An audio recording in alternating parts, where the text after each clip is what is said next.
नमस्ते बच्चों, क्या हाल चाल है, कैसे आप सब लोग। बच्चों आज हम और अभी हम करने वाले हैं 3 मार्कर क्वेश्चंस। तो 3 marker question that mean section C. Section C में एक क्वेश्चन अभी तक जितना मेरा एनालिसिस हुआ है पेपर को लेकर, अभी तक एक क्वेश्चन जो है वो पिक्चर बेस्ड आता ही है। ठीक है, तो अब वो पिक्चर बेस्ड में एक्चुअली कुछ तीन, अगर आप लास्ट ईयर का पेपर भी देखोगे ना, तो आपको एक पिक्चर दी हुई है और उसमें आपको 3 सवाल पूछे गए हैं उसके नीचे एक एक लाइन के, और 3 मार्क्स उसमें मिल जाते हैं। बट वो सवाल कैसे है वो तो हम जनरलाइज नहीं कर सकते हैं। तो इसके लिए जितने भी पिक्चर बेस्ड क्वेश्चन बन सकते हैं सेक्शन सी में वो मैंने यहाँ पे दिए हुए हैं, प्लस जो इंपॉर्टेंट क्वेश्चन है वो तो है ही है। ठीक है, तो पूरा हमारे पास ये टोटल कुछ 30 क्वेश्चन मैंने आपको दिए हैं, बेस्ट ऑफ 30। तो चलिए देखते हैं कि 30 क्वेश्चंस क्या है और कैसे कैसे सवाल है इसके अंदर। जैसे पहला आपको पूछा गया है यहाँ पर question, identify the image of an ancient Indian town and write about the public bath and public building. ठीक है, अब बेसिकली यहाँ तो बात या तो बिल्डिंग को भी एक पूछा जाएगा। ठीक है, पूरा तो नहीं पूछा जाएगा, वो 3 मार्क में ज़्यादा लंबा हो जाएगा। बट फिर अब मैं अलग क्वेश्चन बना तो मैंने इसमें मर्ज कर लिया इसके अंदर। अब आपको ऐसी कोई इमेज दी जाएगी, ठीक है, आप देख पा रहे हैं इमेज। अब ऐसी कोई इमेज दी जाएगी तो आप समझ लेना कि मोहनजोदड़ो का ही कंप्लीट एक इमेज है। ठीक है, आपको साफ साफ बोला कि पब्लिक बाथ और पब्लिक बिल्डिंग, तो हमें पता ही है कि वो मोहनजोदड़ो का ही और हड़प्पन सिविलाइजेशन का ही है। ठीक है, तो पब्लिक बाथ की बात कर लेते हैं हम लोग। So huge bath was एक्सकावेटेड at the Mohenjodaro. Mohenjodaro में एक बहुत बड़ा सा, जैसे अपन स्विमिंग पूल की बात करते हैं ना, बहुत ह्यूज बाथ जो है वो फाइंड आउट किया गया था। It was large complex having 6 entrance from sides. ठीक है, वो इतना ज़्यादा लार्ज था कि वो पूरे पूल जैसे में आने में 6 एंट्रेंसेस हैं। सेंटर में बेडिंग पूल है। ठीक है, एक ड्रेस मतलब ऐसे ड्रेसिंग रूम्स भी हैं आसपास में। फ्रेश वाटर जो है वो एक वेल है जहाँ से फ्रेश वाटर आता ही जाता था। ठीक है, near by was use to fill the pool, एक इनलेट के थ्रू, और एक आउटलेट भी बना हुआ था जहाँ से यूज्ड वाटर जो था वो ड्रेन आउट होता जाता था। आप सोचो उस टाइम पे इतनी ज़्यादा बुद्धि और इतना ज़्यादा आर्किटेक्चरल दिमाग बहुत बड़ी बात है। It seems that there might have been a facility for hot water. वो कह रहे हैं कि ऐसा लगता था कि वहाँ पे कुछ हॉट वाटर फैसिलिटी भी हुआ करती होगी। ठीक है, and these public baths might have been used on festivals और रिलीजियस के दौरान। जैसे भी कैसे कुंभ मेला हुआ है तो ऐसे सब लोग डुबकी लगाने जाते हैं क्या। ठीक है, तो इस तरीके से, ठीक है, तो इस तरीके से कुछ रिलीजियस फेस्टिवल्स वगैरह होते हैं तो वो पूरा शहर जो है वो वहाँ पे स्नान करने आता होगा। नेक्स्ट पब्लिक बिल्डिंग, इसी का ही पब्लिक बिल्डिंग की बात करते हैं हम लोग। ठीक है, अब देखो पब्लिक बिल्डिंग में आपसे ऐसा भी पूछ सकते हैं, टाउन प्लानिंग, है ना, आपने ये क्वेश्चन सुना ही होगा काफी बार। ठीक है, ये भी हो सकता है that town planning of Mohenjodaro या एशियन सिटी।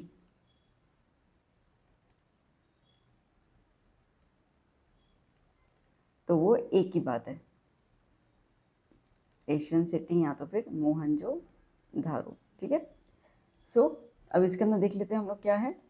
अब अगेन ड्यूरिंग एक्सकेवेटिंग बहुत सारे साइट्स और आर्किटेक्ट्स ने ये जाना, ठीक है, कि उन दिनों के लोग जो थे ना बहुत ज़्यादा आर्किटेक्चर का किस्म के थे और बहुत ज़्यादा स्किलफुल थे। किस तरीके से, तो उन्होंने क्या किया था, टाउन को 3 हिस्सों में डिवाइड किया हुआ था। ठीक है, टाउन्स को उन्होंने डिवाइड किया हुआ था 3 हिस्सों में। और ये 3 हिस्सों में जैसे कि सबसे पहले हम बात कर लेते हैं। ठीक है, एक ऐसे फेडरल सिस्टम की तरह था, तो ऊपर ऊपर जो सिस्टम था उसमें पूरा का पूरा किला बना हुआ था। ठीक है, और वो जो फोर्ट था वो सीधी सी बात है सिटाडल जिसको हम कहते हैं, वो रूलर्स के लिए। ठीक है, तो जो भी राजा महाराजा का पूरा खानदान था वो मतलब वहाँ पे रहता था। फिर उससे एक लेवल नीचे आ जाते हैं, तो उससे अगर एक लेवल नीचे आते हैं तो वहाँ पे हम लोगों को दिखता था हाउस ऑफ एडमिनिस्ट्रेटिव ऑफिसर्स। ठीक है, upper part of the town, मतलब जितने भी मंत्री वगैरह होते थे जो राजा की सभा में काम करते थे वो सारे एडमिनिस्ट्रेटिव ऑफिसर्स एक लेवल नीचे। और कॉमन पीपल के लिए जो था वो एक और लेवल लोअर डाउन पार्ट में था वो। ठीक है, अब यहाँ पे अगर हम देखते हैं तो जो upper part of the town was elevated and safe with a double storeyed, जिसके अंदर 2 से लेकर 5 रूम जितने होते थे। ठीक, अपर टाउन वाला जो था तो काफ़ी डबल स्टोरेड बिल्डिंग था, 2 माले की बिल्डिंग होती थी। और जो लोअर पार्ट था घरों का, मतलब कॉमन पीपल के लिए, वो सिंगल स्टोरेज था। ठीक है, और बेसिकली वो हैंडमेड मतलब ब्रिक्स से, ईंटों से पूरा बना हुआ था। रोड्स जो थे टाउन में वो काफ़ी लॉन्ग, मतलब स्ट्रेट, और हमेशा कैसे होते थे, इंटरसेक्टिंग, मतलब कैसे, ठीक है, चार, वो बोलते हैं ना 4 रास्ते। ठीक है, तो ऐसे 4 रास्ते, यूं करके यूं रोड जा रहा है। ठीक है, ऐसे करके, और एक रोड जो है वो यूं करके यूं जा रहा है। ठीक है, तो ऐसे 4 रास्ते होते थे और एक दूसरे को राइट एंगल पे इंटरसेक्ट करते थे। People of Indus Valley civilization had developed many more beautiful and systematic towns compared to the other civilization. तो उस टाइम पे बहुत से सिविलाइजेशन थे, बट उसमें उनमें से सबसे ज़्यादा बुद्धि वाले जो सिविलाइजेशन थे वो इंडस वैली के लोग थे, और उन्होंने काफ़ी सिस्टमेटिक प्लानिंग था उनके टाउन का। ठीक है, नेक्स्ट क्वेश्चन आता है, give detail information about the routes in the Mohenjodaro. अब देखो एक्चुअली थोड़ा बहुत ऊपर बता ही दिया मैंने, जो मेन फीचर्स था रोड का, तो बेसिकली वो है कि रोड्स पर 9.5 मीटर वाइड, ठीक है, इतने वो चौड़े थे, एंड जैसे मैंने कहा कि स्ट्रेट लॉन्ग थे, एंड 90 डिग्री पे वो काटते थे एक दूसरे को। They build from north to south और ईस्ट टू वेस्ट, ठीक है, तो इंटरसेक्टिंग हो गया यहाँ पे।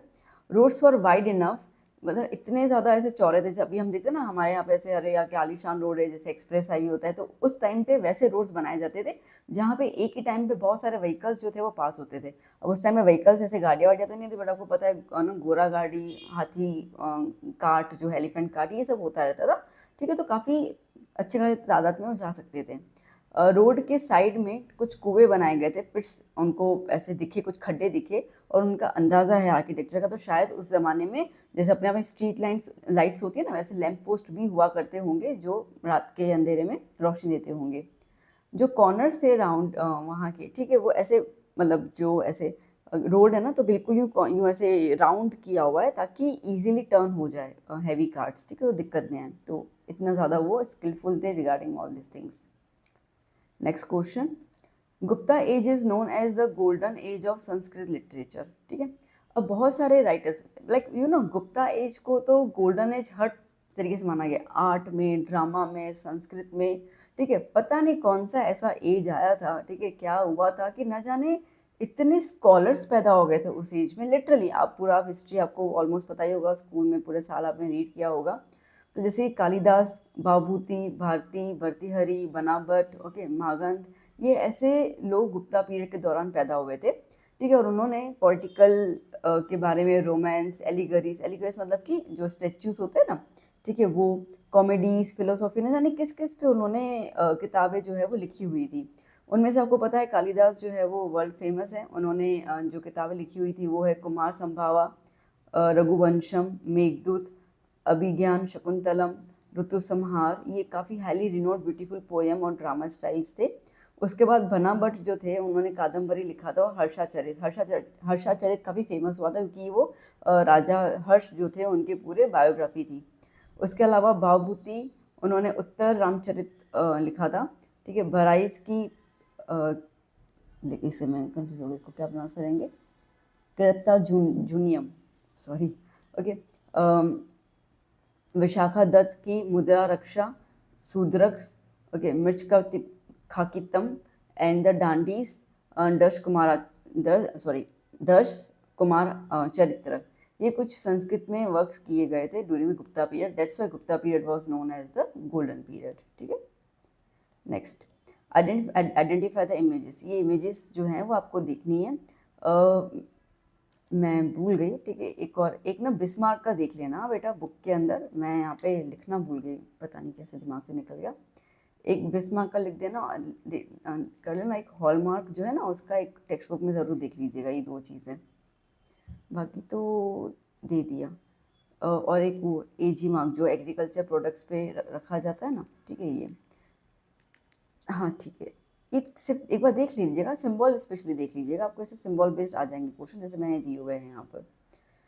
सो जैसे पहला है एफपीओ। ठीक है, एफपीओ हम कहते हैं फ्रूट प्रोडक्ट ऑर्डर्स। ये जो है वो लेबलिंग की जाती है on the quality of fruit. ठीक है, जैसे कि जैम, फ्रूट जूस, स्क्वैशेस, ठीक है, वेजिटेबल्स जो टिन में पैक होते हैं ना, तो उनके ऊपर एफपीओ का मार्क होता है। जब ये मार्क होता है that means quality is good और आप उसको कंज्यूम कर सकते हैं। आईएसआई जो है वो गवर्नमेंट ऑफ इंडिया ने इस्टेब्लिश किया था, इंडियन स्टैंडर्ड्स इंस्टीट्यूट, कब किया था, 1947 में। ठीक है, अगेन वो इंडस्ट्रियल प्रोडक्ट्स की क्वालिटी को चेक करने के लिए। 1986 के बाद, ठीक है, उसका नाम आ गया था बिस। वैसे ये जो चीज़ है वो आप इंक्लूड तो हो ही गई, bureau of the Indian standards BIS. It's award ISI mark to the product that meet the standards. ठीक है, तो अगर आईएसआई प्रोडक्ट, मतलब आईएसआई के लिस्ट में जो प्रोडक्ट की क्वालिटी होनी चाहिए, अगर वो कंप्लीट होता है उसमें बीआईएस का मार्क भी लग जाता है। BIS allows the use of ISI mark, जैसे टेक्सटाइल है, केमिकल, रबर, सीमेंट, ठीक है, इन सब के ऊपर आईएसआई का फॉर्म लगता है। यहाँ तक कि आपको पता होगा जो हेलमेट्स होते हैं ना उस पर भी ISI का मार्क करते हैं, क्योंकि वो वाले हेलमेट जो है वो काफ़ी ज़्यादा असरदार होते हैं कि अगर एक्सीडेंट होता भी तो सर फटता नहीं, वो इतना मजबूत होता है। ठीक है, फिर ये जो है ना ये है वूल के लिए मार्क लगाया जाता है, इसके लिए इसको वूल मार्क कहते हैं फॉर द वुलन प्रोडक्ट्स। ठीक है, ज़्यादा कुछ है नहीं इसके अंदर। अब जैसे इस टाइप का क्वेश्चन आपको आ जाता है अगर, ठीक है, विच soil is given in this image, identify and write about. तो ये सॉइल जो है वो लाइक क्रैक है ना, तो जितनी ज़्यादा क्रैक होते हैं वो ब्लैक सॉइल होती है, सूखी सूखी सॉइल होती है ना वो। ठीक है, तो the image is of black soil. ये बिलीव करते हैं, अच्छा कई बार क्या बोलते हैं ना, right a short on rigger soil, regular नहीं रीगर, सॉरी।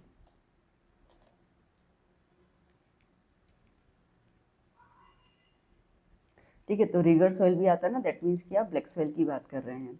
तो ये कब आता है, अब देखो ब्लैक, कोई भी चीज़ काली कब हो जाती है, जब जल जाती है। ठीक है ना, तो यहाँ पे soil was form due to the solidification of lava spread over the large areas of the volcanic. तो वॉल्केनो से जो पूरा लावा आता है, तो जैसे लावा ज़मीन पे गिरता है, ठीक है, तो वहाँ की मिट्टी पूरी जल जाती है, जल जाती है तो पूरी मिट्टी काली हो जाती है। ठीक है, तो ये ज़्यादा आपको डेक्कन प्लेट्यू के वहाँ पे दिखता है, और ये हज़ारों साल पहले ये चीज़ें घटनाएं होती रहती थी। So that we can say कि जो रॉक्स और क्लाइमेट है उनका रोल बहुत इंपॉर्टेंट है during the formation of the black soil. Black soil काफ़ी फर्टाइल होती है, ठीक है, उसके अंदर पानी को रिटेन करने की, हैंडल करने की कैपेसिटी काफ़ी अच्छी होती है। When ever the moisture ड्राइज up, ठीक है, जब भी मॉइस्चर चला जाता है तो इससे कि फिशर्स, आप फिगर में देख पा रहे हो ना ऐसे, ठीक है, ऐसे दरारें पड़ जाती है सॉइल के अंदर, क्रैक्स पड़ जाते हैं। ब्लैक और रिगर सॉइल जो है वो ऑलमोस्ट इंडिया का 15% एरिया जो है कवर कर लेता है। आपको महाराष्ट्र में मिलेगा, गुजरात में भी मिलता है, कुछ पार्ट ऑफ गुजरात में, मध्य प्रदेश, ठीक है, west part of Madhya Pradesh में, आंध्र प्रदेश, कर्नाटका। गुजरात के अंदर सूरत, भरूच, नर्मदा, वडोदरा, तापी और धांग डिस्ट्रिक्ट।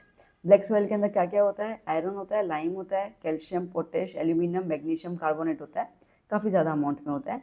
ये cotton, linseed, mustard, groundnut, tobacco, urad, ये सब दालों को ग्रो करने में काफ़ी हेल्प, मतलब काफ़ी यूज़फुल रहता है। ये काफ़ी सूटेबल होती है फॉर कल्टिवेटिंग द कॉटन, इसके लिए इसको हम कॉटन सॉइल भी कहते हैं। ठीक है, next, identify the picture and write about it. अब ये नेशनल एम्ब्लेम की पिक्चर है। अब अगर हमें इसका देखना है तो हम बोल सकते हैं कि हमारी करेंसी पे ही होता है। ठीक है, तो our currency bears the symbol of national emblem. National emblem के अंदर हॉर्सेस होते हैं, आपको पता है, लेफ्ट साइड में, ऐसे राइट साइड में, तो लेफ्ट साइड में हॉर्स होता है, राइट साइड में बुल होता है, और बीच में अशोक चक्र होता है सर्कुलर बेस में, और ऊपर की तरफ 4 लायंस एक दूसरे के बैक टू बैक जो है वो पीठ दे के खड़े होते हैं।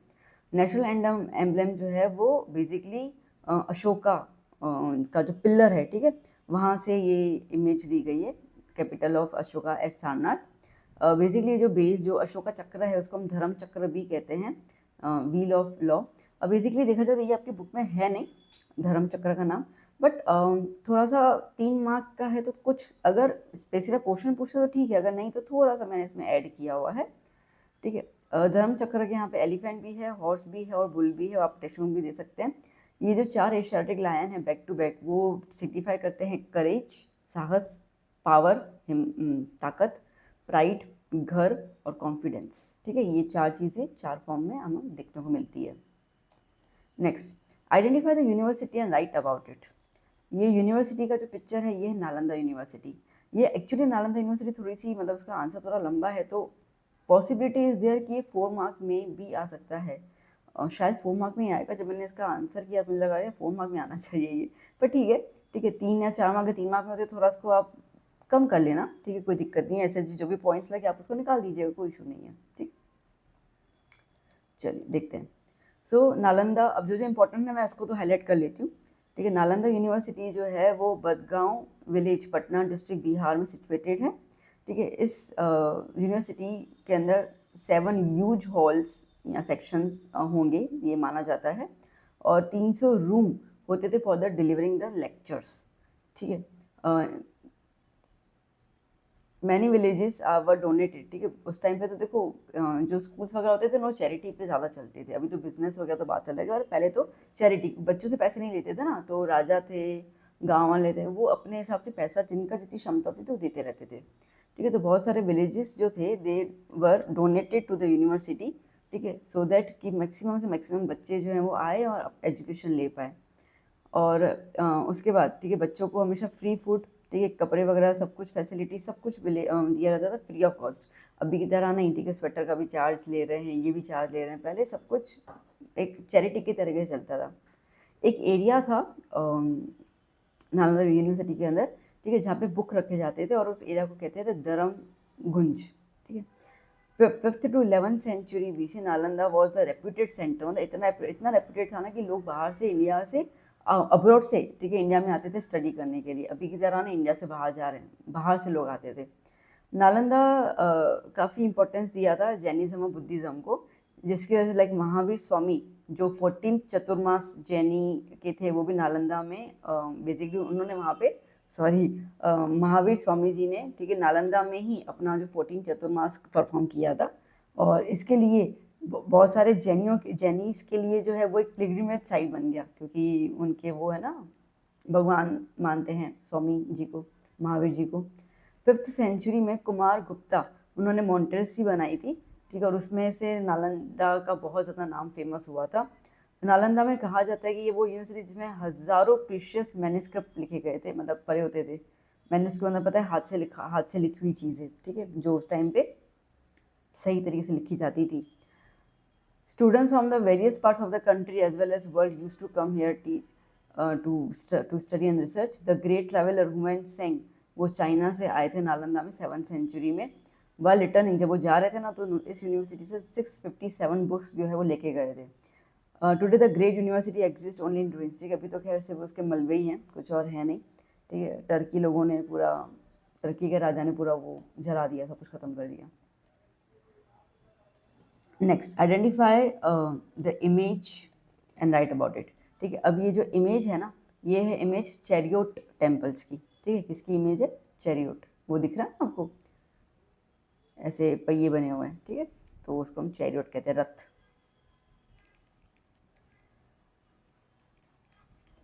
ओके, तो ये बेसिकली पालावा डायनेस्टी के हिसाब से है। जो पालावा डायनेस्टी के लोग थे साउथ इंडिया में, they were again very skilful in carving all the things, ठीक है। This chariot named after the name of Pandavas. Among them chariot temple of Dharmaraja biggest माना जाता है, ठीक है, जहाँ पे chariot temple of Draupadi is the smallest. Kailashnath temple of Kanchi and the temple of the Vaikunta Perumal, ये बिगेस्ट एग्जाम्पल है आर्किटेक्चरल आर्ट के लिए। मोर ओवर मंडापास और चैरियोट टेम्पल ऑफ महाबलीपुरम जो है वो वर्ल्ड फेमस है, ठीक है। चलिए next, identify which Asian port of Gujarat it is. Port आ गया, मतलब लोथल, सिंपल सी बात है, एक ही पोर्ट की तो बात की गई है, तो उसका फिगर इस तरीके से रहता है। अब देखो लोथल है ना, पोर्ट है, तो देखो ये आपको पूरा दिया हुआ है कि भाई ऐसे पानी की मोशन, मतलब पानी था वहाँ पे इर्द गिर्द पूरे लोथल के surrounding. So this image represents the important port of the Gujarat known as a Lothal. Lothal जो है वो ढोलका तालुका, जो बेसिकली गल्फ ऑफ खंबात से 18 किलोमीटर की दूरी पर था। यहाँ पे एक बहुत ह्यूज डॉकयार्ड था, डॉकयार्ड आपको पता होगा, जहाँ पे शिप्स आती हैं, ठीक है। तो इन द हाई टाइम, तो बेसिकली जब कभी ऐसे क्या बोलते हैं सुनामी, मतलब जैसे तूफान आता है पानी के अंदर, तो शिप्स को डॉकयार्ड में रखा जाता था, ठीक है, सेफ, इसकी सीधी सी बात है, ताकि वो पानी में बिखर नहीं जाए या टूट फूट नहीं जाए। सच डॉकयार्ड वेयर हाउसेज ये प्रूव करता है कि उस दौरान इम्पोर्ट और एक्सपोर्ट बिजनेस हुआ करता होगा लोथल के अंदर। This suggest that Lothal might have be a rich and prosperous port of India as well as Gujarat, I mean Gujarat as well as India, ठीक है। Next, describe the reasons of consumer exploitation. Consumer exploit क्यों होता है? क्योंकि देखो जो manufacturers होते हैं उनको प्रॉफिट कमाना है, ठीक है, तो प्रॉफिट कमाने के लिए बेसिकली कंज्यूमर को लूटना या गलत माल दे देना या चीप क्वालिटी महंगे में दे देना, ये सब होता रहता है, ठीक है। तो अब इसमें क्या क्या रीज़न स्पेसिफाई करते हैं। एक तो पहली बात है कंज्यूमर्स, ठीक है, सबसे बड़ी बेवकूफ़ी कंज्यूमर की, अगर मुझे नॉलेज नहीं है कि मुझे कौन सी चीज़ खरीदनी है, कौन सी क्वालिटी चेक करनी है, then I am the culprit over here ना, ठीक है। तो most of the consumers are ignorant about the market conditions, okay, they are unaware about the rights and unwillingly to organize themselves to fight against the exploitation, ठीक है। किसी ने bread आपको expiry date वाली बेच दी, अरे यार ठीक है ना, फेंक देते हैं, 20 रुपये की तो है, बट अगर आपने खा ली होती तो फूड पॉइजन हो गया होता, है ना। तो लाइक ये सब चीज़ें। फिर आता है इन्फॉर्मेशन, इन्फॉर्मेशन नहीं होती है ज़्यादातर कंज्यूमर्स को, लिटरेसी रेट कम है इंडिया में, इसके लिए प्रॉब्लम आती है। तो उनको अगर इन्फॉर्मेशन है तो बहुत कम होती है regarding the quality and utility कैसे करना है। उनको ये नहीं पता होता है कि गारंटी और वारंटी कार्ड में डिफरेंस क्या होता है। मोर ओवर सेल्समैन जो है वो भी ऐसी कुछ इन्फॉर्मेशन प्रोवाइड करता नहीं है। फिर बात करते हैं लिमिटेशंस इन द सप्लाई। ठीक है, अब जो ट्रेडर्स होते हैं वो जानबूझ के ऐसे दिखा दे कि माल खत्म होने वाला, आउट ऑफ स्टॉक, ठीक है, जिसकी वजह से जो कंज्यूमर है वो ज़्यादा पैसा, अच्छा आउट ऑफ स्टॉक है, बचेगा ही नहीं, ये नहीं हो तो ज़्यादा पैसा देकर उसको ख़रीद लेते हैं। ठीक है, तो ये एक तरीके का वो गेम खेल लेते हैं बेचारे कंज्यूमर्स के साथ। और फिर लिमिटेड कंपटीशन, अब ऐसी कंपटीशन मतलब ऐसी प्रोडक्ट्स जहाँ पे कंपटीशन है ही नहीं है, बहुत कम है, तो और ज़्यादा फ़ायदा उठाया जाता है। जैसे एप्पल उठाता है, ठीक है, iOS का कोई कंपटीशन है ही नहीं, वो खुद अकेला ही है, तो बस वो अपने बाबा जी के पैसे लगा देता है, ठीक है, 2 lakh 1.5 lakh what ever the charges.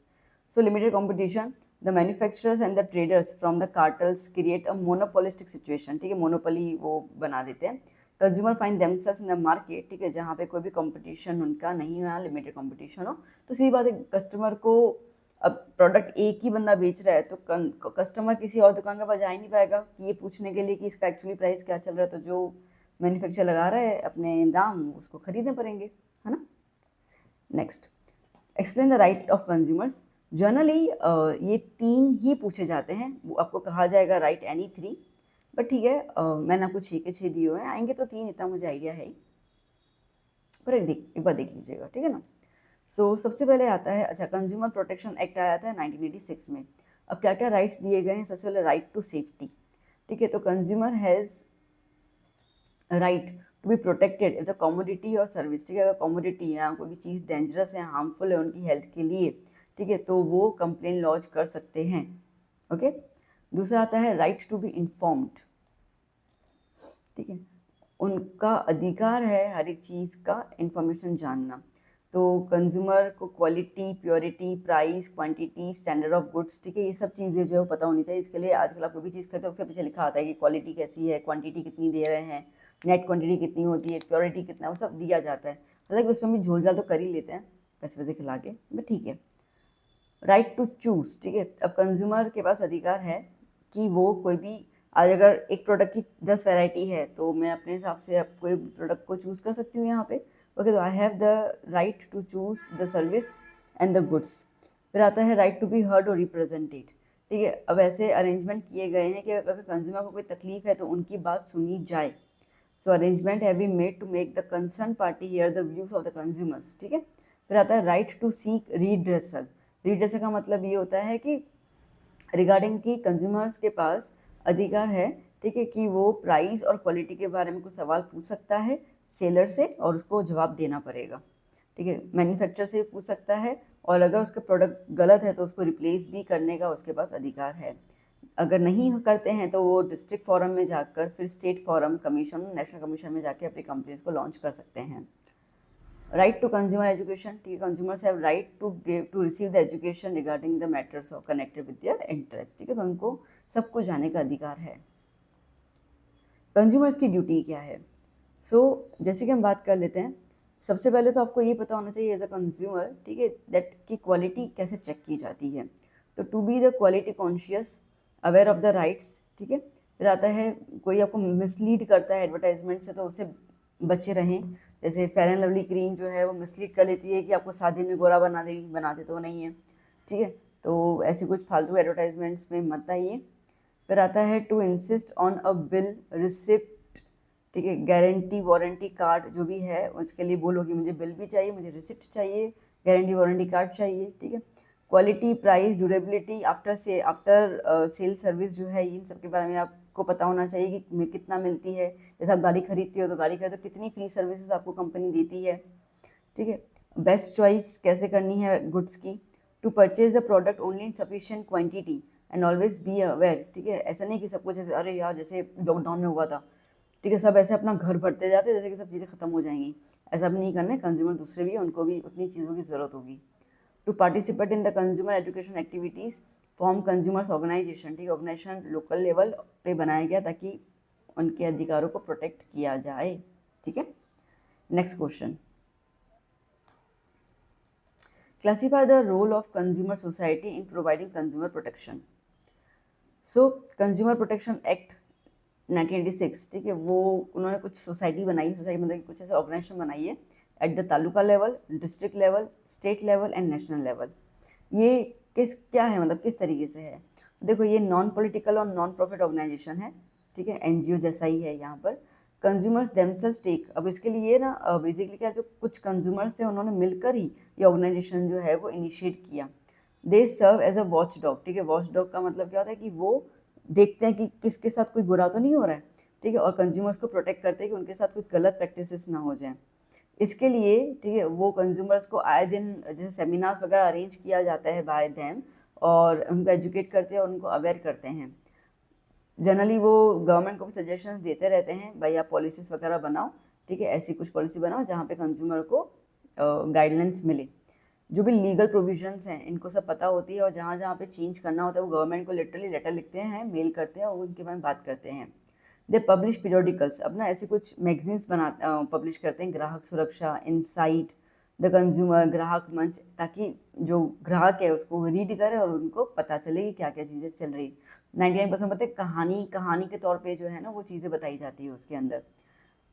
अगर कंज्यूमर को कोई कंप्लेंट फाइल करनी है तो वो उनके पास जाके अपनी कंप्लेंट फाइल कर सकते हैं।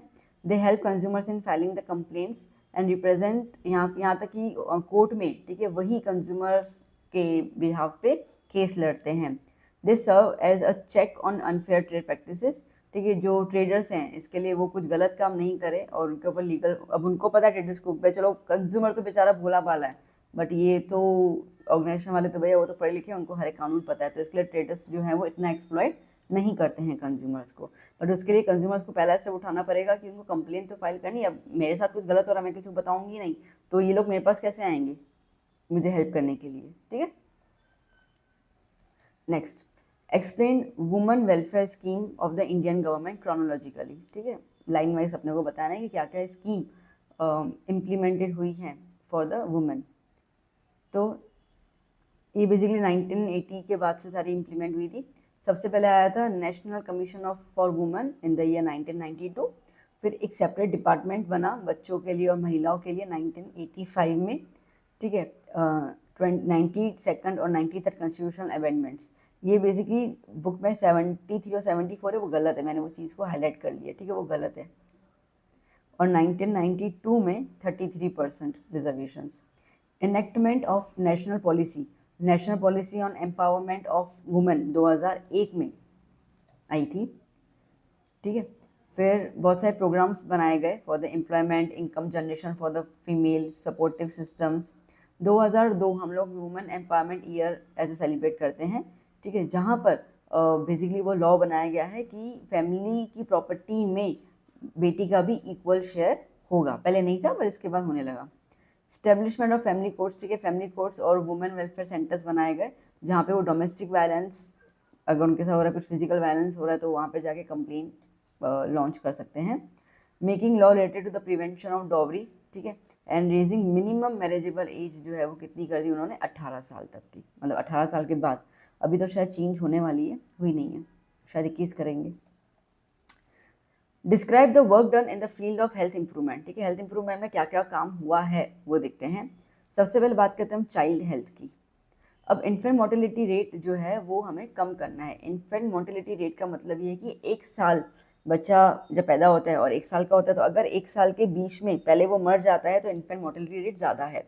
बच्चे नहीं मरते हैं, एक साल पार कर लेते हैं, ज़िंदगी जीते हैं, तो उसको हम कहते हैं लो इन्फेंट मोर्टेलिटी रेट, लो होना ज़्यादा अच्छा है, ठीक है। तो बेसिकली ये कब हुआ, जब यूनिवर्सल इम्यूनाइजेशन प्रोग्राम को सेटअप किया गया, जिसमें बच्चों को वैक्सीन दी गई, ठीक है, जिसमें पोलियो की वैक्सीन आती है, BCG आती है ट्यूबरक्लोसिस के लिए, DPT आती है डिप्थीरिया के लिए, ठीक है, MMR आती है मिसलीस के लिए, मम्स और रूबेला के लिए, से बहुत सारी 2-3 लाइन कर लें, तब कुछ करने की जरूरत भी नहीं है।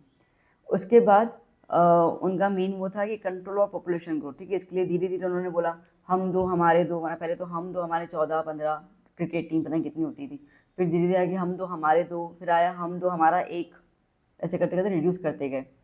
तो फैमिली वेलफेयर प्रोग्राम्स बनाए गए, ठीक है, जहाँ पे बर्थ रेट को थोड़ा कम किया जाए। पॉल्यूशन कंट्रोल आया, ठीक है, तो बेसिकली एनवायरनमेंट भी धीरे धीरे खराब होता जा रहा है, एयर पॉल्यूशन कंट्रोल करना है क्योंकि उसका भी इम्पैक्ट तो हेल्थ पे पड़ता ही है। न्यूट्रिशन, ठीक है, न्यूट्रिशियस मील जो है वो स्कूल गोइंग बच्चों को देना चाहिए, तो इसके लिए mid day meal scheme start कर दी गई। हेल्थ सर्विसेज के अंदर primary health centres, cottage hospitals, ठीक है। सिविल हॉस्पिटल्स ये बनाए गए रूरल और अर्बन एरिया में, जहाँ पे उनको बहुत कम फी या तो फ्री में उनका जो क्या बोलते हैं ट्रीटमेंट होता है, ठीक है। Next, which scheme has been started by the government of Gujarat to ensure the equality of women, ठीक है। ये आने के चांसेस हैं बिकॉज गुजरात गवर्नमेंट के हिसाब से है ना। तो बेसिकली एक तो ये है education, realising the role of education in raising the status of women, ठीक है। सबसे पहला ये था कि औरतों को एजुकेशन दो, लड़कियों को स्कूल भेजो, ठीक है, क्योंकि लड़कियां स्कूल जाएंगी तो सीधी सी बात है एजुकेटेड होंगी, और कहा जाता है कि लड़कियां एजुकेटेड होंगी तो पूरा समाज एजुकेटेड होगा, ठीक है। तो क्या वो फालतू के भ्रम भ्रम लड़कियां नहीं पालेंगी ना, तो न अपने बच्चों को सिखाएंगी, तो धीरे धीरे बुद्धि जो है वो खुलती जाएगी ना, मोटी बुद्धि से जो है वो शार्प हो जाएगी। तो इसके लिए बेसिकली लड़कियों को स्कूल में लेके आए, उसके लिए उन्होंने क्या किया, उन्होंने लिटरली एंट्रेंस और चैरियट फेस्टिवल किया कि रथ पे लड़कियों को बिठा के स्कूल में लेके आते थे और बैंड बाजा के साथ, ठीक है। फिर विजय लक्ष्मी बॉन्ड आया, जहाँ पे जो औरतें बिलो पॉवर्टी लाइन में रहती हैं अर्बन में, या जिनकी लिटरेसी रेट जो है वो बहुत कम है, जहाँ जहाँ जिस विलेज में, तो उनके लिए ये कुछ विजय लक्ष्मी बॉन्ड आया था। फिर एक आया था सरस्वती साधना योजना, जो लड़कियों को फ्री बाईसाइकिल्स प्रोवाइड करती थी। उस टाइम पे बेसिकली 1.5 लाख जितनी लड़कियों को उन्होंने पर एनम, और फ्री एसटी बस, ठीक है, लड़कियों का पैसा नहीं लगता है एसटी में। सबला योजना, ठीक है, ये न्यूट्रिशियस फूड प्रोवाइड करती हैं टू द एडोलसेंस गर्ल, क्योंकि वो एज काफ़ी बोलते हैं ना डेलिकेट एज होती है। फिर एम्प्लॉयमेंट के लिए आया कि गवर्नमेंट, गुजरात गवर्नमेंट ने ये बोला कि 33% जॉब जो है वो रिजर्व रहेंगी फॉर द विमेन, ठीक है। मिशन मंगलम योजना वो फाइनेंशियल हेल्प प्रोवाइड करती है टू द सखी मंडल, ठीक है। सखी मंडल मतलब कि सेल्फ हेल्प ग्रुप, मतलब कि वो औरतें खुद आके पापड़ बेलें, अचार बनाएं, ठीक है, सिलाई बुनाई करें तो पैसे लेके जाएं, मतलब कमा के जाएं, तो ये सेल्फ हेल्प ग्रुप नहीं, मतलब आप खुद आइए काम कीजिए पैसे लेके जाइए, ऐसे करके। फिर आता है पॉलिटिकल एम्पावरमेंट, यहाँ तक कि पॉलिटिक्स के अंदर भी 33% सीट जो है वो महिलाओं के लिए रिजर्व की गई। वुमेन्स वेलफेयर, ठीक है, pension is provided to the destitute widow, ठीक है, जो बोलते हैं ना असहाय औरत है, ठीक है, विधवा है, तो अंडर द राष्ट्रीय स्वावलंबन योजना के अंडर उनको पेंशन दी जाती है। बेटी बचाओ अभियान आया, ठीक है, जहाँ पे बेटी बचाओ बेटी पढ़ाओ और बधाओ ऐसे करके कुछ स्लोगन आए थे। ई ममता प्रोग्राम आया था, जहाँ पे फाइनेंशियल हेल्प की जा रही थी to the pregnant women.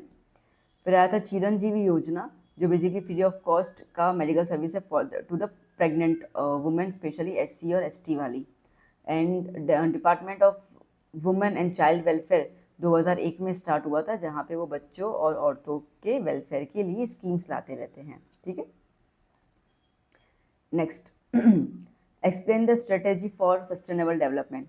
Sustainable development is the process of development which meets the needs of the present generation, ठीक है। तो सस्टेनेबल का मतलब ये होता है कि आप अभी अपने रिसोर्स को यूज़ करो, कोई दिक्कत नहीं, अच्छे से यूज़ करो, बट इतना भी ज़रूर ध्यान रखो कि फ्यूचर जनरेशन के लिए भी वो रिसोर्सेज अवेलेबल होने चाहिए। That is called sustainable development. Development करो बट फ्यूचर को ध्यान में रखकर, ठीक है। वातावरण ख़राब कर देना, पानी पॉल्यूट कर लेना, एयर पॉल्यूट कर लेना, सॉइल ख़राब कर लेना, अनफर्टाइल कर लेना, ठीक है, अपने स्वार्थ के लिए हम ये सब करेंगे तो फ्यूचर जो हमारा है, फ्यूचर है तो हमारा ना, ठीक है। आज आप ही आगे की फ्यूचर बनोगे, आपके बच्चे फ्यूचर बनेंगे, तो उनके लिए हम नहीं सोचेंगे, तो वो सोचना ज़रूरी है। सो इसके लिए क्या हुआ कि केयरफुल यूज़ हो, जो रिन्यूएबल नेचुरल रिसोर्सेज है ना उनका सोच समझ के यूज़ करो, स्पेशली लैंड, फॉरेस्ट, वाटर। जो नॉन रिन्यूएबल रिसोर्सेज है, कोल वगैरह, उनको भी सोच समझ के यूज़ करना चाहिए। ट्रांसपोर्टेशन का कॉस्ट मिनिमाइज कर लो, ठीक है, तो इसके लिए पब्लिक सर्विसेज को आप यूज़ कर सकते हैं। Strive to achieve the eco friendly development, ठीक है, वो प्रोडक्ट्स यूज़ करो जो इको फ्रेंडली हो। मल्टीपर्पज़ प्रोजेक्ट्स जो थे दामोदर वैली कॉरपोरेशन, ठीक है, जहाँ पे कुछ नेचुरल रिसोर्सेज जो हैं वो यूज़ किए जाएँ, लाइक इरिगेशन, जनरेशन, इलेक्ट्रिसिटी, ठीक है। तो फ्लड, तो डैम वगैरह बना लो ताकि पानी जो है वो स्टोर कर पाए, फ्लड कंट्रोल कर पाए, उसी पानी में से इरिगेशन कर पाए, उसी पानी में से लाइट को जनरेट कर पाए। नेचुरल रिसोर्सेज का यूज़ अच्छे से करना है और वेस्ट ना हो वो ज़रूर ध्यान देना है, ठीक है। Careful planning and management of the disposable of the industrial waste, वो ध्यान देना है कि आप ऐसे ही फेंकोगे तो पूरा वातावरण ख़राब हो जाएगा, ठीक है। स्लम एरियाज़ के अंदर बीमारी बहुत जल्दी फैलती है, इसके लिए स्लम एरियाज़ को स्पेशली ऐसा करना चाहिए कि झुपड़पट्टी ना रहे, ठीक है, तो उनको इतनी एम्प्लॉयमेंट देनी चाहिए। वो झोपड़ी से बाहर हैं तो वो झोपड़पट्टी की जो गंदगी होती है ना वो उसे प्रिवेंट करना है। Emphasis on the development and the use of the non conventional resources पे हमें ज़्यादा ध्यान देना, जैसे विंड एनर्जी, सोलर एनर्जी, ठीक है उसमें। Now next, what is privatization? Okay, and mention the advantages and the disadvantages. Now, the process in which ownership and management of the industries जो कंट्रोल किया जाता है, state control are handed over and transfer to the private sector, ठीक है, private sector को दिया जाएगा, उसको हम कहते हैं प्राइवेटाइजेशन। एडवांटेजेस क्या है प्राइवेटाइजेशन के? So privatisation leads to the increase in number of product units, ठीक है। अब प्राइवेटाइजेशन, आज कोई भी प्राइवेट कंपनी होती है तो वो अपने इंडस्ट्रियल यूनिट्स को बढ़ाती जाएगी, प्रोडक्ट्स बढ़ाती जाएगी ताकि ज़्यादा बिके, ज़्यादा प्रॉफिट होगा, ठीक है, विच रिजल्ट्स इन द, अब इसके लिए कैपिटल इंटेंसिव प्रोडक्ट हो जाते हैं। Privatisation of the public sector lead to the efficient and fullest utilisation of the resources, ठीक है। तो प्राइवेट वाले जो होते हैं ना वो तो मतलब ऐसा होता है ना कि इतनी सी भी चीज़ वेस्ट नहीं होनी चाहिए, तो वो हर एक रिसोर्सेज का ऐसा निचोड़ के यूज़ करते हैं, ठीक है। डिसएडवांटेजेस ये हैं कि वो सिर्फ और सिर्फ प्रॉफिट गेन के ऊपर ज़्यादा काम करते हैं और कोशिश करते हैं कि मोनोपोली आनी चाहिए, तो मोनोपोली तो ख़राब होती है, okay. And it adversely affect the development of cottage industry. अब जो बेचारे छोटी इंडस्ट्री वाले हैं ना वो इनके साथ कम्पीट ही नहीं कर पाते हैं और जिसकी वजह से इन्फ्लेशन, महंगाई आ जाती है, ठीक है। Next is mention the objectives of the WTO, world trade organisation के क्या ऑब्जेक्टिव्स हैं। देखो, वर्ल्ड ट्रेड ऑर्गेनाइजेशन स्टैब्लिश हुआ था फर्स्ट सेंचुरी 1995 में, उसका हेडक्वार्टर है जेनीवा, स्विट्जरलैंड में, ठीक है। अब क्या क्या ऑब्जेक्टिव्स थे उसको देखते हैं हम लोग। सबसे पहले इंटरनेशनल ट्रेड में जो ऑब्स्टिकल्स आ रहे थे वो रिमूव करने हैं, ठीक है। डोमेस्टिक इंडस्ट्रीज को प्रोटेक्शन देना है कि अगर हम बाहर की इंडस्ट्रीज ला रहे हैं तो हमारे जो घर की इंडस्ट्रीज है उन पे इम्पैक्ट नहीं आना चाहिए, वो अनएम्प्लॉयड नहीं होने चाहिए। डोमेस्टिक ट्रेड पॉलिसीज़ जो हैं उनको कोऑर्डिनेट करना है वर्ल्ड ट्रेड पॉलिसीज़ के साथ, ठीक है। इंटरनेशनल को भी प्रॉब्लम है तो वो रिजॉल्व करने का काम करते हैं। And the following steps have to be taken to realise the objectives, ठीक है। तो बेसिकली WTO जो है वो एज अ फोरम की तरह काम करता है, डिस्क्रिमिनेशन प्रमोट करता है, मतलब फ्री इंटरनेशनल में, ठीक है, डिस्क्रिमिनेशन नहीं होना चाहिए। And domestic trade policies of the member states and suggest requirement of the improvement. Next, how many Vedas are there and which are there, उसके बारे में हमें इंफॉर्मेशन देना है। Total there are 4 Vedas. एक आता है ऋग वेदा। ऋग वेदा जो है it is the oldest Vedas, ठीक है, और इसमें 1028 वर्सेस हैं। इसमें 10 डिविजन्स किए गए हैं। Most of the verses are the prayers of God, ठीक है, इसमें भगवान की प्रेयर की गई है और ये प्रेयर जो है वो यज्ञ के दौरान की जाती है, ठीक है। इसमें जो उषा है, उषा मतलब कि सुबह की रानी, ठीक है, ड्रॉन नहीं है, ड्रॉन है, मिस्टेक, ये आर हटा दो, ठीक है। एंड बेसिकली ये जो है वो सप्त सिंधु मतलब कि आर्यंस रहते थे ना तो उनके वर्क के ऊपर लिखा गया है। फिर आता है सामवेदा जो म्यूजिक के लिए आती है, it is the known as the Gangotri of music.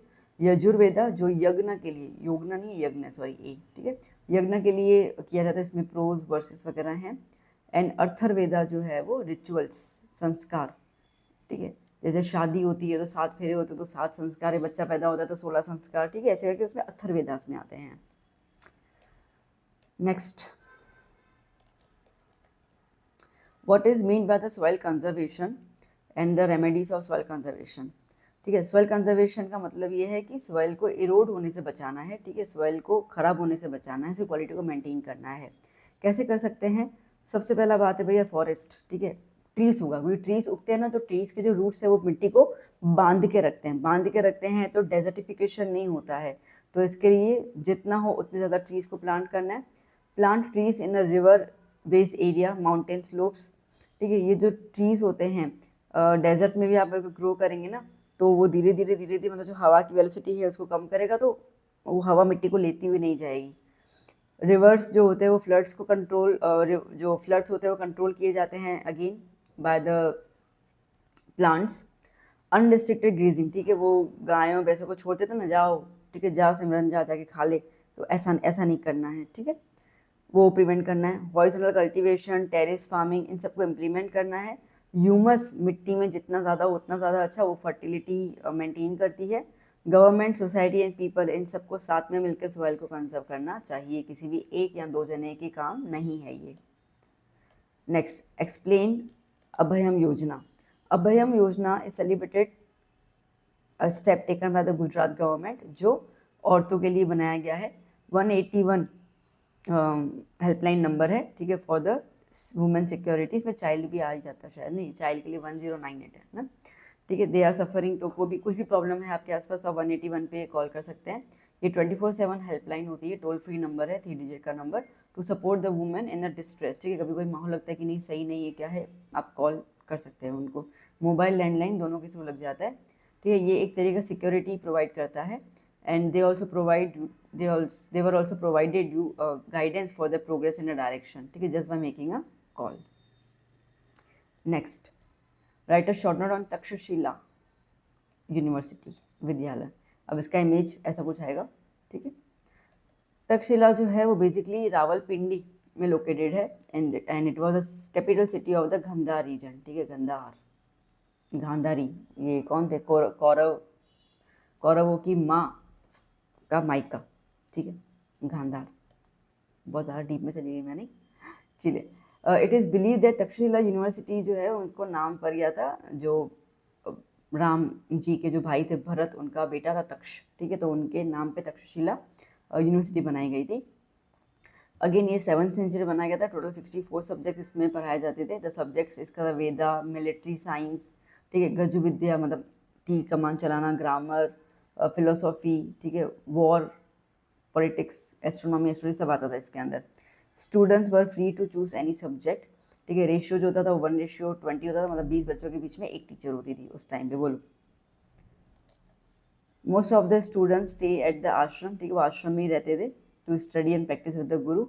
जीवक जो डिसिपल थे लॉर्ड बुद्धा के, उन्होंने आयुर्वेदा तक्षशिला में ही सीखा था। फिर चाणक्य जो अर्थशास्त्र के राइटर हैं, ठीक है, और जो चंद्रगुप्त मौर्य के टीचर रहे, वो भी तक्षशिला से ही स्टडी करके निकले थे। उसके अलावा वाराणसी, राजगीरा, मिथिला, उज्जैन, यहाँ से बच्चे जो है वो तक्षशिला में स्टडी करने के लिए आते थे। Princes of Varanasi, Prasenjit, the king of Kaushal, जो ग्रेट ग्रामेरियन पनिनी, ये सब यहाँ से पढ़ के निकले हुए हैं। Chinese scholar Fa Hien visited Takshashila in the 5th century. ये सबके नाम लर्न कर लेना, नालंदा के चाइनीज कौन थे, तक्षशिला के चाइनीज कौन है, वल्लभी के कौन से हैं, वो शायद चाइनीज का नाम लर्न कर लेना। कई बार तो नाम आता है ना, कंफ्यूजन हो जाता है कि किसका नाम क्या था। Next, a temple located in the north Gujarat which is carved in Iranian style, give the introduction. तो वो एक्चुअली मोढेरा टेम्पल है, ठीक है। अब मोढेरा टेम्पल जो है महसाना डिस्ट्रिक्ट में है गुजरात के। बेसिकली किंग भीमदेव जो सोलंकी डायनेस्टी के दौरान 1026 में बनाया गया था। ये जो टेम्पल है ना, इसके मिडल में पूरे जेम स्टोन्स लगाए गए हैं, in the middle of the crown of the sun, ठीक है। सूरज देवता का मंदिर है ये। एंड एंट्रेंस पे एक ईस्टर्न साइड पे एक ह्यूज गेट है, जहाँ से सूरज की पहली किरण जो है वो मंदिर में आती है और पूरे मंदिर को उजाला कर लेती है, ठीक है। वो जेम्स में पड़ती है और रिफ्लेक्शन, मतलब ऐसे बना गया ना कि वो जेम्स की लाइट बाहर रिफ्लेक्ट करेगी और रिफ्लेक्शन से पूरे मंदिर में जो है वो लाइटें आ जाती हैं। Sun temple at Modhera is one of the few shrines they are dedicated to sun god, ठीक है। एंड ये पुष्पावती रिवर मोढेरा में लोकेटेड है। 12 different images of sun god are seen in this temple. The carving of this temple is done in the Iranian school of art, ठीक है, Iranian के तरीके से किया गया है carving. Next, give the information of Vallabhi university. अब वल्लभी जो है it is presently known as the Vallabhipur, जो भावनगर गुजरात में है, ठीक है। ये 7th सेंचुरी में फेमस एजुकेशन सेंटर हुआ करता था। जो रूलर्स और जो पीपल थे वंश डायनेस्टी के, उन्होंने मिलकर वल्लभी यूनिवर्सिटी जो है वो बनाई थी। एंड ये भी नालंदा की तरह इतनी वर्ल्ड फेमस हो गई थी कि लोग आर्ट्स और साइंस पढ़ने के लिए इस यूनिवर्सिटी में आते थे। Vallabhi was the centre of Hinayana cult of the Buddhist religion, ठीक है। कल्ट मतलब कि एक जाति, ठीक है, तो बेसिकली वहाँ पे बुद्धिस्ट रिलीजन को फॉलो करने वाली एक जाति थी हिनायन कल्ट, वो वहाँ पे रहते थे।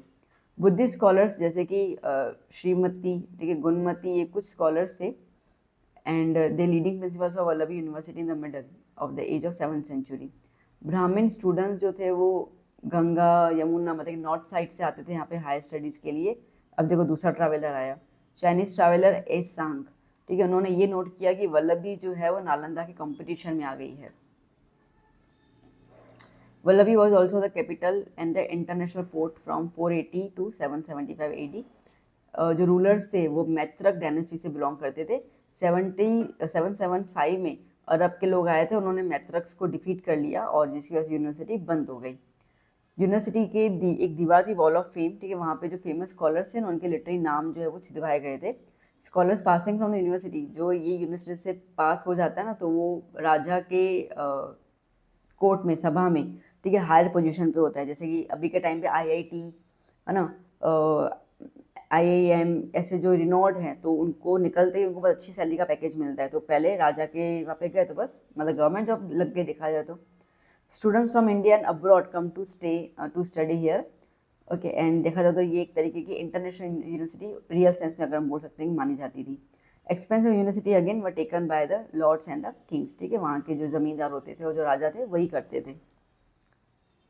Give information about the Dholavira. 1990 में archaeological survey of India served कि उनको है ना पूरा ही गुच्छा मिला था, ह्यूज एक सिस्टमेटिक टाउन का पूरा आपको उनको रुइंस मिले थे वहाँ पे। ये बेसिकली डोलावेरा विलेज से 2 किलोमीटर की दूरी पे पाया जाता है। खैदरबेट बचाऊ तालुका जो 140 किलोमीटर दूर है भुज से। एंड इसका जो खुदाई की थी वो की थी रविंद्रनाथ सिंह बिस्ट के अंडरग्राउंड का खुदाई हुआ था। धोलावीरा कैसा था? It is one of the 5 largest Harappan sites, ठीक है। मोहनजोदारो ऐसा था तो उसमें से एक ये भी था। And it had a very big city, जो अपन मोहनजोदारो का बोलते हैं ना टाउन प्लानिंग, ये वो ऑलमोस्ट सेम टाउन प्लानिंग इसके अंदर भी की गई थी। जो इसकी फीचर था, इसका ये स्ट्राइकिंग फीचर दिखने का था कि city buildings were built of stone, ठीक है, स्टोन से बने गए थे। जबकि जितने भी हड़प्पन साइट्स थे दूसरे वाले इंक्लूडिंग हड़प्पा खुद, ठीक है, the Mohenjodaro were almost exclusively built of brick, ठीक है, वो ब्रिक से बने गए थे और वो स्टोन से बनाया गया था Dholavira. The remains found here like palaces, ठीक है, main walls of town white colour के पेंट किए गए थे, ठीक है। यहाँ तक कि फोर्टिफाइड वॉल्स भी थे, मतलब कि जो रक्षा करने के लिए जो बड़े ह्यूज वॉल्स बनाए जाते थे ना वो सब भी स्टोन ब्रिक्स क्ले से बनाए जाते थे। द साइट्स ऑल्सो प्रूव कि वहाँ पे पोर्टेबल वाटर मतलब कि शुद्ध पानी की व्यवस्था भी होती थी। Next, right a short on alluvial soil. Alluvial soil जो है वो बेसिकली एलुवियम से बनता है। एलुवियम जो है वो जब नदी आती है ना तो वो एक टाइप का डिपॉजिट रखी जाती है, ठीक है, केमिकल। अब ये सॉइल के अंदर जो होता है पोटाश, फॉस्फेरिक एसिड, लाइमस्टोन बहुत अच्छे अच्छे अमाउंट में पाया जाता है। नाइट्रोजन और ह्यूमस स्मॉल क्वांटिटी में पाया जाता है। 43% of India is cover with alluvial soil. ये आपको नॉर्दर्न प्लेन में मिलेगा, ठीक है। ब्रह्मपुत्र वैली जहाँ से आती है ईस्ट से, सतलुज वेस्ट से, ठीक है, महानदी, कावेरी, गोदावरी, कृष्णा। नाइट्रोजन जो होता है उसको हम स्टेबलाइज मतलब स्टेबल कर सकते हैं उन वहाँ पे पल्सेस को ग्रो करके, तो नाइट्रोजन का लेवल स्टेबल हो जाता है। यहाँ पे wheat, paddy, sugar cane, jute, maize, oil seeds बहुत सारे आप प्रोड्यूस कर सकते हो। Next question, write a short note on Amir Khusrau. Amir Khusrau, ठीक है। Amir Khusrau was a literally figure of Delhi Sultanate, ठीक है, बहुत ज़्यादा फेमस पर्सनैलिटी थी। He was a disciple of Nizamuddin Auliya. He was poet, historian, ठीक है, साधु भी था, म्यूजिक कंपोजर भी था। उन्होंने बहुत सारे काम पर्शियन लैंग्वेज में किए हुए हैं, जैसे कि आशिका, नाहा, सिपिर, ओके, किरतौल, सद्यान, खैजन उल्फुत, ऐसे कुछ काम किए गए उन्होंने। बेसिकली अगर हम देखें तो वो हमारे इंडिया को, ठीक है, इंडिया को प्रेस करते हुए कहते थे अर्दली पैराडाइज, ठीक है, मतलब कि ज़मीन पे पैराडाइज, इसका मतलब कि जन्नत, ठीक है, ज़मीन पे जन्नत अगर कहीं है तो वो भारत देश है। ही प्रेज इंडियाज, ठीक है, इंडिया की फ्लोरा फाना, उसकी ब्यूटी को बहुत ज़्यादा प्रेज करते थे। वो ये बोलते थे कि हिंदुइज्म जो है वो इस्लाम का ही रिजेंबल्ड है, ठीक है। एक्चुअली पहले पहले इस्लाम धर्म ही था, हिंदू तो बाद में आया था, ऐसा हिस्ट्री, कुछ हिस्ट्री ऐसा बोलती हैं। ही कंसिडर हिंदी वाली, ठीक है, हिंदी वाली जहाँ पे एक्चुअली दिल्ली में हिंदी ज़्यादा बोली जाती थी, ओके, और उसकी और वो मदर टंग का वहाँ पे काफ़ी था हिंदी के अंदर, दिल्ली के अंदर। अभी दिल्ली में अगर सब हिंदी ज़्यादा बोलते हैं। He also compose verses in many other languages. He wrote a number of bilingual quatrains, ठीक है, बायलिंगुअल मतलब कि 2 लैंग्वेज मिलाकर, स्पेशली पर्शिया और Hindi. What is liberalisation and mention its advantages and disadvantages.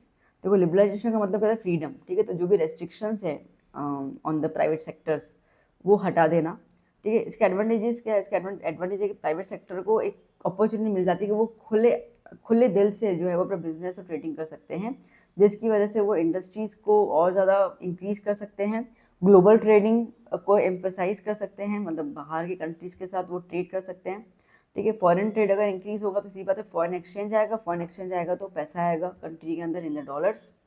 Infrastructure facilities improve हो जाएंगी क्योंकि हम बाहर के देख देख कर हम हमारे देश में भी इंप्रूव करेंगे। डिसएडवांटेजेस ये है कि गवर्नमेंट अगर अपने को रेस्ट्रिक्शंस हटा देती है तो it could not stop monopoly, ठीक है, मोनोपोली खत्म नहीं कर सकती है। और इंडिया पेड अटेंशन, उसमें फिर क्या होना कि इंडिया को जब बोला कि चलो तुमको जो करना है करो, तो वो सिर्फ और सिर्फ इंडस्ट्रीज पे काम कर रहे थे, एग्रीकल्चर सर्विस सेक्टर्स पे कोई काम करने को रेडी नहीं था क्योंकि उसमें पैसे नहीं थे। एज ए रिजल्ट हमारी इंडिया जो है वो बैकवर्ड हो गई एग्रीकल्चर में, ठीक है, ये प्रॉब्लम हुआ। Next and the last question, explain the formation of the soil. Soil कैसे फॉर्म होता है वो सब बताना है हम लोगों को। सॉइल एक पतली सी लेयर होती है, ठीक है, आपको पता है अर्थ के सरफेस पर। तो ये वो पार्ट होता है जहाँ पे वेजिटेशन ग्रो करते हैं, उसी को हम सॉइल बोलते हैं। Soil is basically it is a mixture of minerals and biotic elements, ठीक है, वो अर्थवॉर्म वगैरह ये सब उसके अंदर रहते हैं, जिसमें सॉइल के अंदर कैपेसिटी बढ़ जाती है वेजिटेशन की। सॉइल फॉर्म, ठीक है, सॉइल एक्चुअली रॉक से बनता है, वो रॉक टूटता जाता है ना तो सॉइल बनती है। तो जिस मटेरियल जो रॉक से टूटता है उसको पेरेंटल रॉक बोलते हैं। इसको तोड़ने के लिए बहुत सारे फैक्टर्स है, टेम्परेचर, क्लाइमेट, वेजिटेशन, टोपोग्राफी, ठीक है, इस बहुत सारे फैक्टर्स आते हैं जो जिसके से रॉक धीरे धीरे धीरे टूटता है। It takes millions of years, ठीक है, कोई आजकल की बात नहीं है ये मिट्टी बनना। सो द ह्यूमस, अब इसके अंदर जब ह्यूमस आता है, ठीक है, फ्रॉम द वेजिटेशन वगैरह, तो ये बेसिकली ऐड हो जाता है उस सॉइल के ऊपर, सॉइल के अंदर, और सॉइल फर्टाइल होने लगता है। यही बायोटिक एलिमेंट्स जो है वो इंपॉर्टेंट रोल प्ले करते हैं डेवलपमेंट ऑफ वेजिटेशन। एंड अगर हम बोलें तो ये सब मिलाकर एक क्रस्ट देता है हम लोगों को। सॉइल को हम क्लासीफाई कर सकते हैं बेसिस ऑफ कलर, जैसे ब्लैक सॉइल अभी दिखा था, रेड सॉइल आती है, ठीक है, क्लाइमेट, पेरेंटल रॉक कहाँ से वो सॉइल बनी है, स्ट्रक्चर और ह्यूमस के बेसिस पर, ठीक है बेटा। तो that is all about section C. अच्छे से लर्न कर लीजिए इसको, आपको काफ़ी हेल्प होगी इन टाइप के क्वेश्चंस को देखकर, ठीक है। And all the best for the exam. Bye bye, take care.